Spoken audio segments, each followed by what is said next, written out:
Hey, so welcome to our very first Saturday night live. We are recording this live as if live, but obviously it's not always feasible, isn't it? When we've got kids and life and everything to kind of get it done. So obviously, I'm just grateful that you've decided to come and join us, lovely Alison Simons. So Thank you. I'm impressing myself. Who's coming in to talk to us today about her business. Very excited because I have I'm trying to think when I came across your business. Okay, it's been a while. I can't remember. It's all a little bit hazy. I can't remember if it was online somehow, but I'm Yeah, not sure it was. where I'm it sure it was was. kind of near enough, like maybe like springtime, possibly for the spring event that we did. Maybe I've Yeah. had the good fortune of seeing you in person as well a few times and seeing your beautiful items in person. So I feel very spoilt in that respect. Because I don't think sometimes pictures and things can do it justice for how it looks in No, person. no, Um, absolutely. but yes, very excited to have you here, kind of Thank you. kicking off the Saturday Night Live events, and obviously. For those that are going to be watching this in the group when it goes out, we'll have the lovely Ben Kelly joining us at 8 o'clock, and then lovely Nicola Woodhouse. Everyone's lovely, they all are, at 8:30. So we've got lots and lots to kind of get through on this wonderful Saturday. It's Saturday, guys. Yes, it is. It's like Graham Exciting. Norton. When Graham Norton does his recordings and he has to pretend. It's so fun. So, Alison, Dragon Rune Crafts. How did that all start? When did it all start?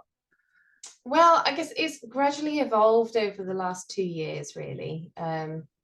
I let me just say what my art is first of all, because it'll give a better understanding for Yes. people. So it's based principally on fluid art, where I take acrylic paints and make them fluid using paint conditioners and water, and then I pour them with using different methods onto my canvas, and then I'll manipulate it on the canvas using different tools like a hair dryer, which is my favorite one, acetate sheets to drag the paint, fingers, anything really, just to manipulate the paint.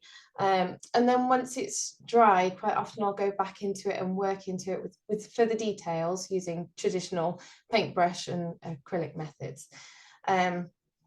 So I can create different effects in the paint as well, using different ingredients like varnish or silicone oil. And yeah, it's all very exciting. We'll kind of talk about it a bit more in a little while. But I first came across this style of painting about 2 years ago, maybe probably a little bit longer than 2 years actually. And I was just scrolling through Facebook, as you do, and I came across a video of somebody doing a Dutch pour, which is where you pour the paint on you and you blow with a hairdryer. And I was absolutely fascinated, and they had a link to their YouTube channel. So I went across to YouTube and thought, I've got to see some more of this. Mm. And I found actually a few artists that were doing this kind of work. So in particular, there was a lady in Canada called Canella Siracco. There was somebody, Olga Solvi and Rinska Duna. She actually came up with this method of painting. And she put it on YouTube, and it's just become huge. It really has. It's exploded. Mm. So I thought, well, I've got to try this. And those three artists I focused on mostly, because each artist tends to have their own version of the recipes and things that they've worked out. So I Mm. followed them, learned their recipes, but then because none of them are actually in the UK, then I had to adapt it to UK products.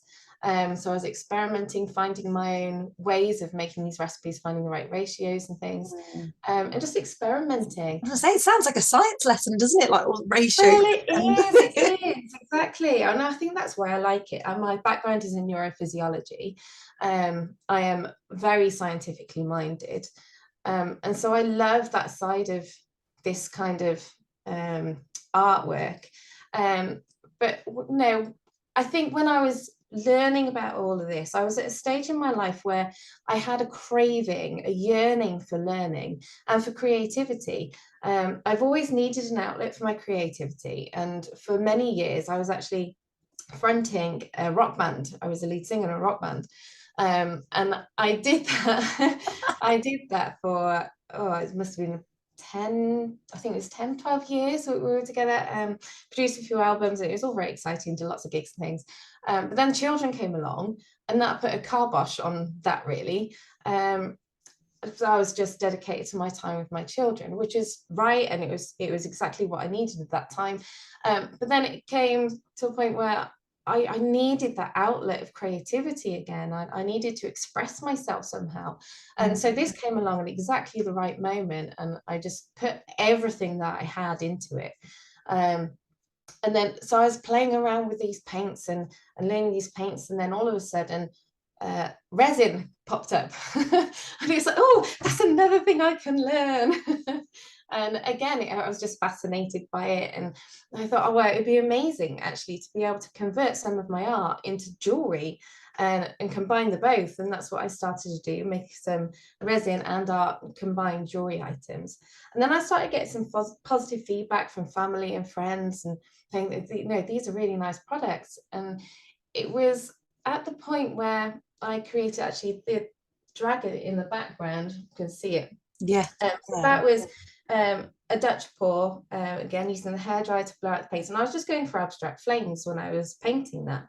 And then I just saw this kind of dragon shape emerge. And again, that's why I like it, because it's so intuitive sometimes. And I just thought, well, I've got to work with it and create this dragon. And then the feedback that I got from that was like, okay, maybe this is something that I'm quite good at. I should start selling maybe. And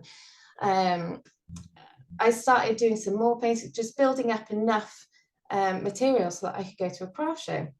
And a lot of my paintings just naturally evolved into like a fantasy theme, which I'm passionate about fantasy anyway, right from my childhood, and nature, which is my other passion. And they're both just really heavily influenced in my work.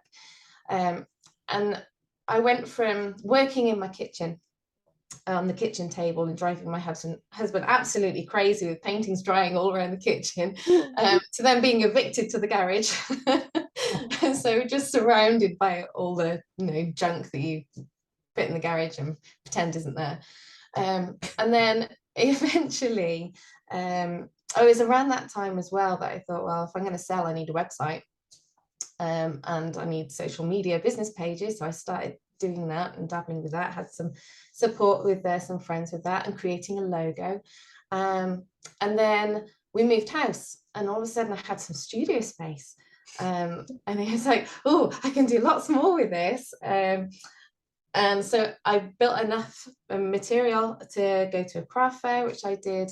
The first one was at the Guildhall in Worcester, about this time last year. And I very quickly realized that although I was getting lots and lots of really lovely comments from people, that I needed smaller items, because people going to craft fairs generally don't have the money with them just to splash out on big paintings. So I started exploring the smaller items, the jewelry, doing things like coasters, painting flower pots, bookmarks. I've got some candle holders, so all sorts of like little gifty things, but all using these fluid art techniques or the resin. So it's all combined, it's, you know, all connected.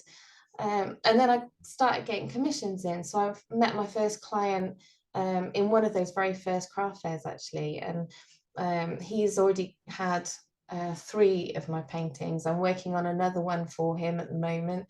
And he's got lots more lined up, and I've got a few more commissions now. So I'm going to be doing painting for a spa.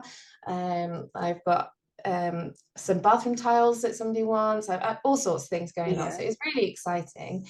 And then more recently, I've had gallery representation. So in Newent, they had an art competition. And so my piece was shortlisted for that, and it was in the gallery for a month. Wow. And then at Worcester Show, I had a painting that the commission piece is actually based on, actually. And with that, it was a phoenix actually, and I submitted that for the acrylic, well, mixed media actually it was, and I got second place with that. And so it's just gradually just building up and building up, and it's all really exciting. And you start believing in yourself a little bit more as well. You know, the more you kind of get to know, Yeah, like, you're saying, like, oh, maybe I could sell this. It's like now it's like I'm actually like I am an artist. Like I am, you know, this is what I am. I'm like, yes, I'm a neurotherapist, but actually, mainly, I'm an artist in what I do. You yeah. Oh, and that's know? actually a really big thing, going out there and actually saying, I am an artist. Yeah. You know, I'm not just dabbling with a few paints at home. It's no longer a hobby. I Well, am no, an you're a professional artist. artist. People pay you Yeah, for commissions. You're the yeah, real deal. yeah. It's exciting. It really is. Yeah. So, what was it about fluid art in particular? Because I know obviously there's lots of different types, but I mean, fluid art. Mhm. I've seen videos where people like got the paint pot and they're like swinging it around, and like there's so Yeah, many different like techniques. What was it about yeah. that in particular? Then that kind of, I don't know, reeled you in that you went, yes, this is the one. Well, it goes back to those very first videos that I watched. And you know, on social media, they often speed up the videos, and you don't always notice that they're sped up, but they really are. And so, you know, you kind of watch, they kind of, as you say, throwing paint around or blowing around with hairdryer, and all of a sudden there's this amazing artwork. And you're like, Yeah. wow, what wizardry is this? I need to do Mhm. some of this. I think for me, it's the way the colors blend, the special effects that you can get with all the different ingredients. Is it also Um, very messy? Is that what you like? You it's like very creating that messy, yes. mess? Yes, it's very hands-on, and I like that element of it. You kind of really get in touch with the paint, and you really, I kind of think you invest more of yourself into the Do painting you by ever do doing that. the spin it? Because I've seen the ones where they put it on and they spin it, and it's like, Yeah, have you ever yeah, tried that? yeah. So I've got some posters. Here's one I did earlier. Um, so this is yet to have the heat resistant resin put on it, but that's by doing the spinning. So you Oh see, wow! and then it spins, and yeah, it's all very exciting. And how messy Um, was that one to do in particular? oh, completely. I have I can't show you, it's downstairs, but I have an apron that I have to wear, and it is literally, It's it's flattered. not bendable anymore. There's so much paint on it. It just doesn't bend. It's just like a plank that I put on. Oh my god! Crack it in half. Oh my Exactly. goodness! Yeah. Oh But I think wow! with this kind of painting, it's also the freedom and the freedom of expression, Mm. because there is an element of unpredictability about how the paint interacts. And you do learn your skill sets that you can control where the paint goes. But even then, you know, you don't have 100% control over it. Mm. It's just I impossible. You suppose you don't can't. know how it will set either, as well, if it changes during the setting process. Yeah, and that's a big part of the preparation, because you have to do it on a very level canvas and make sure it stays level for the whole of the drying period. Otherwise, your design is just going to slide off, and then you have to start again. Oh my goodness. Has that ever happened? Is that like I feel like you said that as a way of like you Yeah, experienced it before? yeah, and actually, it wasn't that long ago actually, and I was a bit of a rush. I was doing some tester pieces for a client, and they wanted like a rainbow kind of effect. And there were two ways of kind of layering the paints, which would give slightly different results at the end. So I did one of each, and I was just really excited to get them done. So I didn't bother. I use um, a spirit level, to make sure that they're completely level, and I didn't. I didn't do it. And so in the way, it was so pretty, it was lovely, and then yeah, it came off. It was all kind of all squiffy, and yeah, so it's sitting there waiting for me to do something with it. Oh no. I mean, have I'll you be ever done paying anything attention. like that where you made a mistake, but actually it ended up being like, oh, actually, I like that better? Because I've done that a few times where you smudge something or you knock something and go, oh God, what have I done? And then you look and think, oh, actually, that's added a bit of something extra that don't. Yeah, yeah. Well, I think the biggest thing for me is, especially on bigger canvases, when if you're using the hairdryer in particular and you're blowing it out, there might be certain areas that you want to kind of touch up. So I just use the breath of my mouth to do that, and it's kind of quite controlled, quite direct. But so you're leaning over. So of course And you being a lady. Yeah, and you're like, oh no, you're gonna have to touch it all up again. Yeah. That happens. I mean, that could be like a statement piece of, like, you could call it like I don't know, the woman or something. You could go into a different market there, like a fetish market, Yeah, maybe, or something for the boob men out there, or boob women. Well, there is one technique actually that I've seen people do. I keep meaning to try it and I haven't yet. There's a way they use different size balloons. And so they'll add silicone oil generally to the paint, and that creates these like cells which come up. Okay. And so then if they're quite big, they can dip a balloon into it and it draws like the inside parts of some of these cells together, and it looks like a flower, and they are so pretty. But it's like that balloon effect, just using Oh wow. See, it's making me want to like go and watch loads of videos. There is one lady that I watch. You can tell, you'll be able to know why she's my cup of tea. She uses wine in a wine glass, and she paints. I don't know if you've seen those. Yes, and I'm like, have. they're like, I mean, I'm looking at it thinking that's such a waste of wine. I know. Some of the things that she makes it's incredible what you can do with like things that you wouldn't even think of, that can be creating art. It's amazing. I think, going back to the intuition of it and just kind of letting the paint guide you. And sometimes I'll go into it knowing exactly what I want to create. But other times it's like, okay, let's just see what happens. And then kind of see an image emerge and think, okay, I can work with that, and I can tweak it here and tweak it there. And I did that actually with dragon again. I like dragons. And it was, I mean, you are called Dragon Rune, so well, exactly, yes. So it came.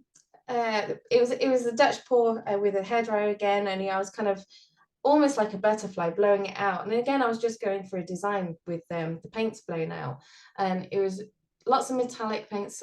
You often use metallics in my work. And it was like all sunset colors, oranges and golds and I think I know the piece that you're talking about. Yeah. And I kind of looked at it and said, well, it's all right. You kind of need something. So it's kind of looking like wings. So I drew, while it was all still wet, using skewers and fingers, just put a dragon body through it. So yeah, it does speak to you, and you kind of have to be very open to changing your ideas. You can't be too rigid with, right, this is what I'm going to do today. And then if it comes out like something slightly different, you go, oh, okay, let's go with that then. They always say like anybody can be an artist. To be an artist it's the ability to want to create. Yes. And I think the problem with so many people, they go, oh, I can't. It's because they get so much in their own heads that it has to look a certain way, and it's kind of like, hang on, let's have a look at Picasso's pictures here, because they don't really look like people. Like, it's abstract, and art is in the eye of the beholder. Everyone sees something different, and I think it is. People need to kind of express themselves and kind of get out of their own way, get out of their own head, and just leave it on the canvas or whatever it is that they choose to kind of put their art on. Yeah, exactly. And with my art, a lot of it is very bold colors, lots of contrast. And I think naturally, I mean, growing up, less so now, but I still have my moments. So I'm very introverted. I like my alone time, but I also love, there is a huge kind of part of me that's also quite extrovert, like being front lady of a rock band, and with the art is just a way of expressing that side of me, and it comes out through these bold colors and these crazy designs and slightly abstract, and lots and lots of contrast that really make a statement. That all comes just naturally, just the way it comes out, and it's just a natural intuitive expression. I see. This leads me on to my next question, which it might be difficult. I know you've got loads of beautiful designs and different products. What has been your favorite piece to create so far, and why? It is a really, really tricky question. As you say, there are so many.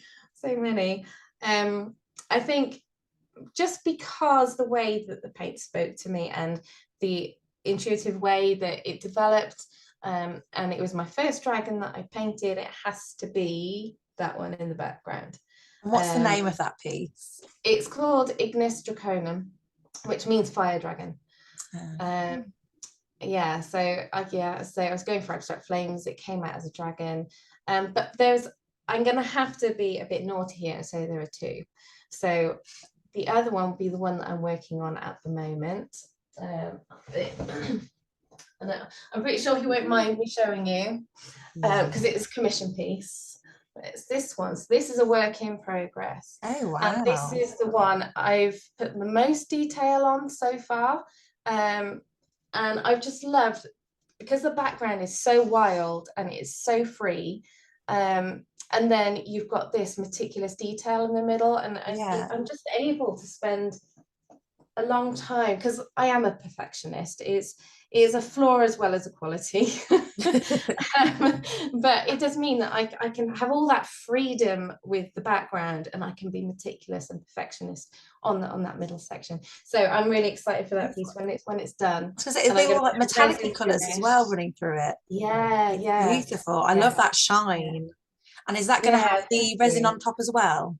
Yeah, so I either use resin or a high gloss varnish to finish the paintings. That one, he's specifically asked for resin. That's the way I finished, because that's based on another painting that I've done. I think you might have seen it, Natalie, with the phoenix on the front. Yeah. So he saw that and loved it, but he didn't want the 3D element of it. So I was actually originally going to do a phoenix. And then I had a bit of a disaster with it. So as it was drying, I always cover my pieces with card or box or whatever, so that the lint and dust and things doesn't fall into it as it's drying. But I'd put it too close to the paint, and I hadn't realized that when it was sitting there, the card sagged and it dipped into the paint. No. And so I had to, because I'd already shown in the background and it was looking amazing. I was really pleased, and he was really, really stoked. And so I had to say, I'm really sorry, but this has happened. And it didn't fit because I was going to paint, it was actually, luckily, right where the phoenix was going to go. Yeah. Maybe it's a sign. These things happen for a reason. Yeah. I think so. I'm a believer of that. Yeah, but he wanted a phoenix, and then we decided actually the phoenix design wasn't going to cover that space. And I could do a few touch-ups around the edge, but it would be tricky to emulate the fluid element completely by doing brushes. So I said, well, should I come up with something else? Maybe a dragon? And hence why it is now a dragon. And we came up with some ideas, and I sketched one out, and he loved it. And so it's gone from there. So it is now a dragon, and actually he likes it more as a dragon than and you never know, if he does go back to that kind of, I do really like a phoenix, you might get another commission for another phoenix one. So you never know. You never know. We can live in hope, can't we? That's it. So what do you want the future of Dragon Rune Crafts to be then? Do you hope to maybe leave your job to kind of do this full time, that kind of thing? I think at some point there will come a time where I will have to make that really difficult decision. And neurophysiology is a vocation. It's not just a job. I did a 4-year degree just in neurophysiology to do that job, and I've been doing it for 15 years now. So to leave it behind would be so hard. And yet I am really driven by my art at the moment. So at the moment, I've got quite a nice balance with the two. I split my time probably 50-50. I think it probably won't be too long before I'm going to have to drop my hours at work in order to take on, as I get more commissions, just to keep up with it.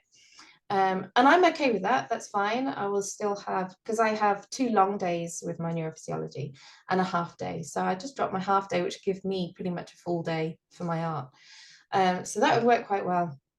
But I mean, to be honest, in terms of my art, the sky is the limit. If it takes me all the way, then I'm cool with that. That's cool. I'd be looking to get more gallery representation.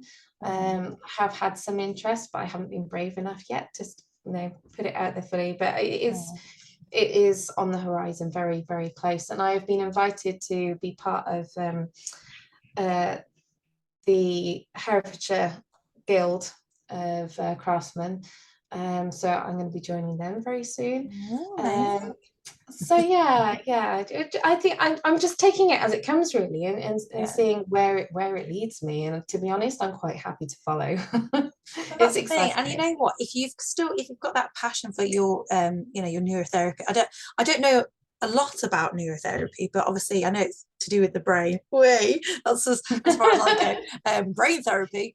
But you could even like put some of that in with your artwork, like with workshops and stuff. So like you said, the sky's the limit of kind of bringing those things together in your own way, on your own terms, and using everything that you've learned for 15 years and 4 years and all these things that you've been going through to kind of put it all together to have. I'm not sure. I mean, it's neurophysiology. Sorry. Physiology. It's diagnostic rather than therapeutic.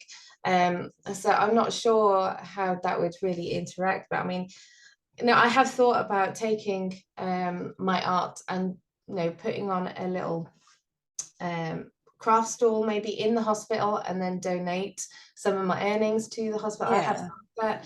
I mean, obviously with COVID, they've been very strict about how many visitors are going into hospitals even, so I haven't put that idea forward yet, but it is on my radar.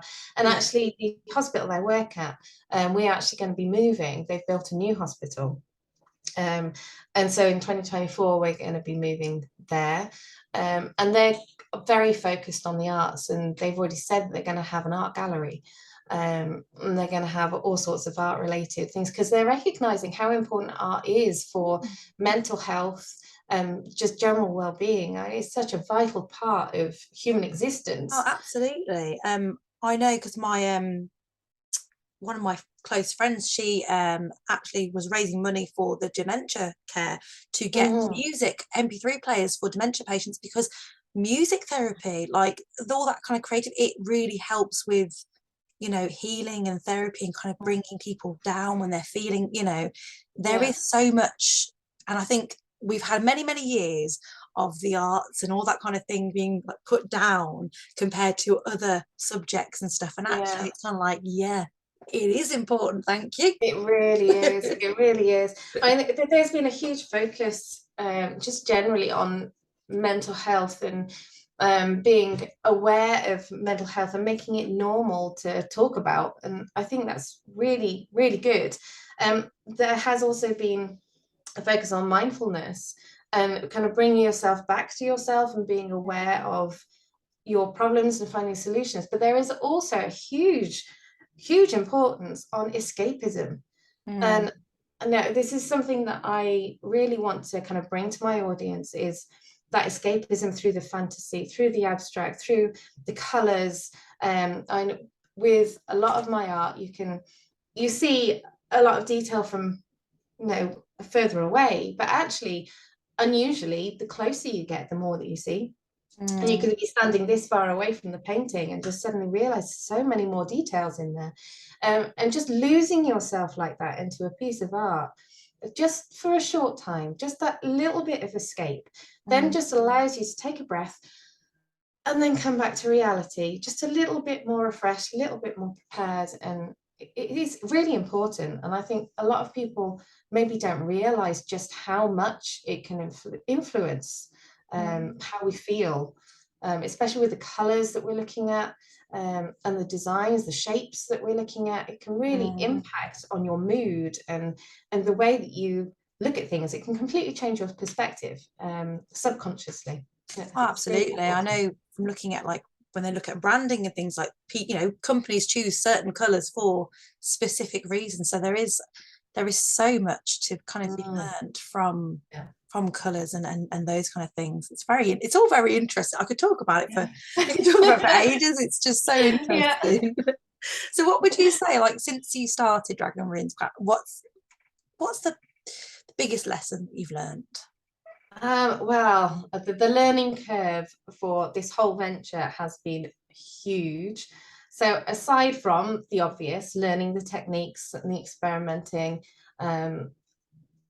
learning just how much I spend on art products and tools and things, it's actually surprised me how much time you have to invest doing all the non-art making things.